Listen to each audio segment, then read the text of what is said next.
আলহামদুলিল্লাহ।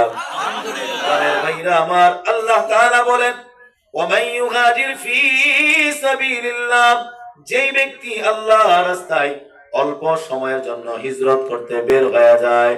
প্রাণের ভাইরা আমার, আপনার কাছে কোন সময় দুনিয়াটা সংকীর্ণ হয়ে যায়, ছোট হয়ে যায়।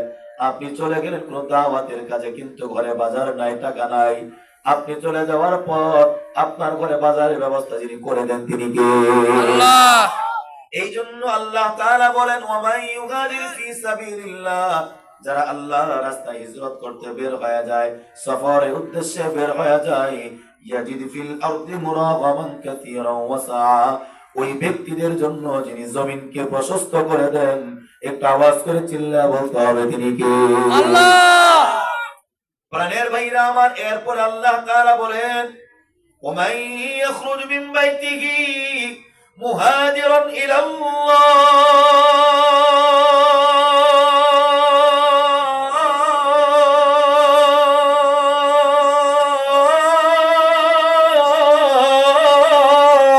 আল্লাহু আকবার। আল্লাহ তাআলা বলেন ওয়ামান ইয়াখরুজ মিন বাইতিহি, যেই ব্যক্তি তার ঘর থেকে আল্লাহর রাস্তায় সফর করার উদ্দেশ্যে বের হয়ে যায়, কোন দিক থেকে মনোযোগ দিবেন না।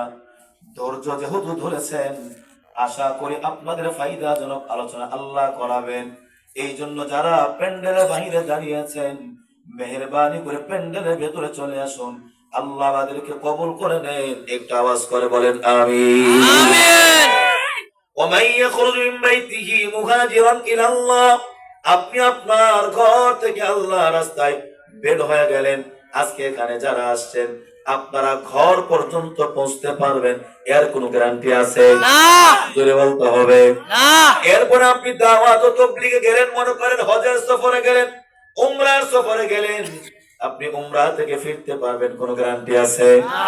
হজ থেকে ফিরতে পারবেন কোনো গ্যারান্টি আছে? না। নাই। এই যে আপনি হজে গেলেন, উমরায় গেলেন, আল্লাহর রাস্তায় বের হয়ে সফর করা শুরু করলেন, হিজরতে বের হয়ে গেলেন। আগামী 31/1/2 আমাদের বাংলাদেশের ইজতেমার ময়দানে প্রথম ইজতেমা পালিত হবে। দ্বিতীয় পর্বের ইজতেমা হবে 3, 4, 5। এর বাহিরে বাংলার জমিনে আর কোন সাদিয়ানীদের ইজতেমা হতে দেওয়া হবে না। প্রাণের ভাইরা আমার, ইজতেমা তারাই করবে যারা কিনা নম্র ভদ্র হয়ে চলে। যারা চাপাতি নিয়ে ঘুমায় তাদের কোন ইজতেমা বাংলার জমিনে নাই। প্রাণের ভাইরা আমার, কথা দিল দিয়ে শুনবার চেষ্টা করেন। আপনি আল্লাহ রাস্তায় চলে গেলেন 3 দিনের জন্য, 5 দিনের জন্য ইজতেমার মাঠে চলে গেলেন। সুম্মা ইউদরিকুল মাউত, আপনার ইন্তেকাল হয়ে গেল। হজের সফরে আপনি মারা গেলেন, উমরার সফরে আপনি মারা গেলেন। এই যে দিনের মজলিসে আপনি যাওয়ার পথে ইন্তেকাল করলেন, আল্লাহ তাআলা বলেন আমি আল্লাহ রাস্তায় চলার পথে যদি কেউ ইন্তেকাল করে মারা যায়, ফাকাদ ওয়াকা আজরুহু আলাল্লাহ, ওই ব্যক্তিকে জান্নাত পুরস্কার দেওয়া আল্লাহর উপর আবশ্যক হয়ে যায়। সুবহানাল্লাহ। हकीकत से तो दुनिया बेखबर है, दुनिया की नुमाइश पर नजर है। नमी गोया के आज दुनिया जुदा वास के हर खारे के बाशिबा खुदावास। या इलाही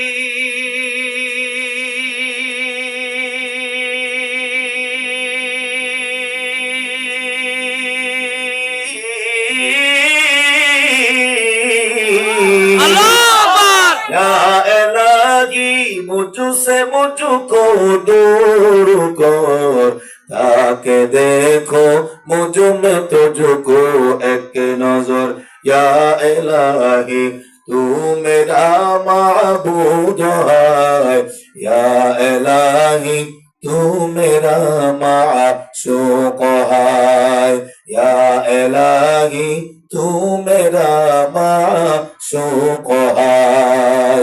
या इलाही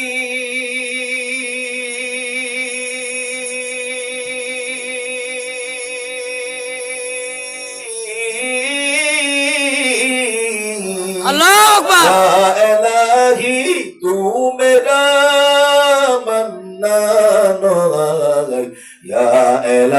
इलाही तू मेरा दयान है या इलाही तू मेरा रहमान है या इलाही तू मेरा रहमान है या इलाही तू मेरा रहीम है মন মাঝি খবরদার আমার তোরি যে নভেরে না আমার নৌকা যেন ডুবে না মন মাঝি খবরদার খারাপ লাগতেছে না খারাপ লাগতেছে না দোয়া করে দেই না না চলবে চলবে কতক্ষণ চলবে কোন দিন সারা রাত বুঝে গেলেন সারা রাত উল্টা পাল্টা করবেন না তো আবার না তাহলে সারা রাত সারা রাত আজকে ফজর জামাত দিলে হবে ইনশাআল্লাহ ইনশাআল্লাহ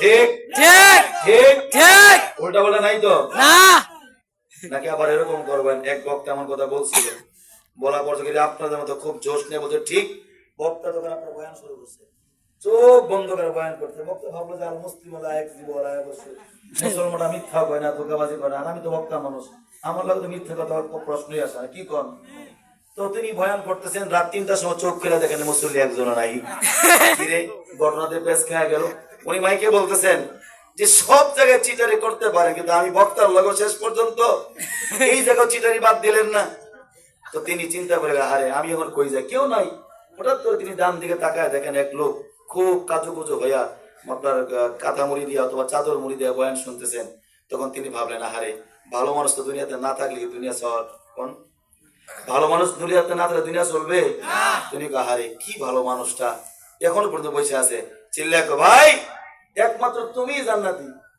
কারণ তুমি এখনো পর্যন্ত বসে আছো কেউ যায় সবাই চলে গেছে তুমি এখনো বসে আছো কয় হুজুর কথাটা তো শুনবেন জান্নাতে আগে বাড়ায় দিলেন তো কি কথা তো আমি তো যাই না পার্টি আর আগে আসছিলাম যাই নাই কারণ হলো আপনি যেই মাইকটা বয়ান করতেছেন এই মাইকের অপারেটর আমি নিজেই কারণ এখন যদি আমি যাই তাহলে চাকরিটা যাইবো কারণ মাইকের কাজ চুরি হলে কালকে চাকরি নাই আল্লাহ হস্তে হাতে ধরি পায়া ধরি বয়ানটা আর সামনে আগায় না আপনিও যান আমার যাওয়ার সুযোগ করে দেন এরকম করবেন না দেখে ইনশাআল্লাহ আল্লাহ কবুল করেন বলেন আমিন আর জোরে বলতে হবে আমিন ভাই কি চলে যাবেন না 10 মিনিট বইবেন আর 10 মিনিট বল 10 মিনিট পরে ছাড়ে কি কর কাজ আছে 10টা মিনিট আলোচনা শুনে যাক না তাই না সবার আলোচনা শুনছেন আমি দোষটা করছি কি আমার কি 10টা মিনিট সময় দিতে পারেন না আমি মুস্তাফির দোয়া করলে তা আল্লাহ সামনে উঠায় দিতে পারে কি বলেন আল্লাহ কবুল করেন বলেন আমিন কি জন্য বসাইলাম ওনার দুইটা কথা ভালো লাগছে এই জন্য যে যার বিরুদ্ধে যাক যদি কোরআন সুন্নাহ অনুযায়ী হোক বাস আপনার আলোচনা চালায় যাবে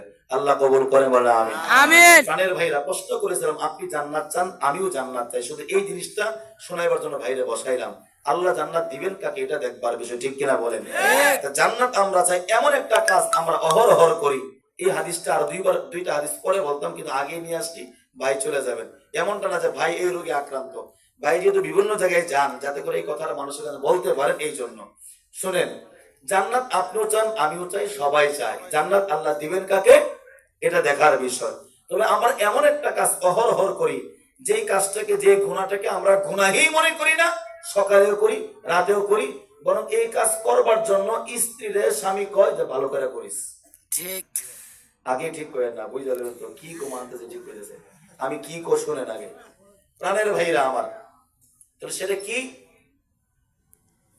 আল্লাহ তাআলা নবী যেদিন মেয়ারাজে গেছিলেন এটা আগে বলেন মেয়ারাজ বুঝেন আল্লাহ নবী মেয়ারাজে গেছেন এটা কোথায় মক্কা থেকে মদিনায় কোথায় বলেন সবাই বলেন আর আমি গতকালকে আগে দিন এক মা বলে জিজ্ঞেস ভাই মেয়ারাজ কি মেয়ারাজ কি কো কে রাসূল মক্কা থেকে মদিনায় গেছেন এটা তো মেয়ারাজ আরে রাসূল মক্কা থেকে মদিনায় গেছেন হিজরত আর মক্কা থেকে বাইতুল মুকাদ্দাস কে আরশে মুআল্লায় এটা হলো মেয়ারাজ ঠিক কি না ওই আলোচনা যাওয়া যাবে না মেয়ারাজের রজনীতে আল্লাহ তাআলা নবী মেয়ারাজে যাচ্ছিলেন এমন একটা জিনিস সেদিন দেখেছিলেন যে গুনাহটাকে আমরা গুনাহই মনে করি অথচ এই গুনাহ করলে মানুষ জান্নাত তো দূরে কথা জান্নাতে ঘ্রাণও পাবে না বলেন নাউযুবিল্লাহ তিরমিজি শরীফের 4748 নম্বর হাদিসে আল্লাহ নবীর প্রিয় সাহাবী হযরত আনাস ইবনে এই কথা বলো না এই কথা বলা যাবে না আনাস ইবনে মালিক রাদিয়াল্লাহু তাআলা আনহু থেকে বর্ণিত তিনি বলেন عن أنس بن مالك رضي الله تعالى عنه قال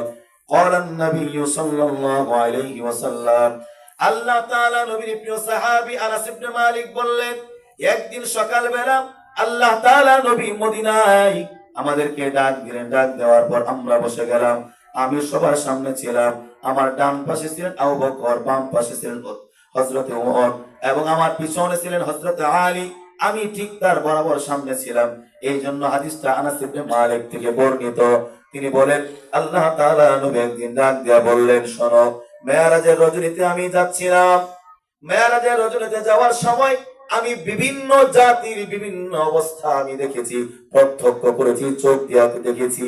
তবে আমি এমন একটা জাতির পাশ দিয়ে যাচ্ছিলাম, যে জাতি, যে কওম পৃথিবীর থেকে বিলুপ্ত হয়ে গেছে, এখন শুধু উম্মতে মুহাম্মদী রয়েছে। আল্লাহ নবী ডাক দিয়া বলেন, লাম্মা ওইজাবি আল্লাহু আকবার। ডাক দিয়া বলে, যেই দিন আমি মেরাজের রজনীতে আমাকে নিয়ে যাওয়া হলো, মারাতু বিকওমিন, আমি এমন একটা কওমের পাশ দিয়ে অতিক্রম করলাম। হঠাৎ করে আমার বাহনটা থেমে গেল। আমার বাহনটা থেমে যাওয়ার পর আমি জিবরিলকে ডাক দিয়া বললাম, মা হাদা ইয়া জিবরিল।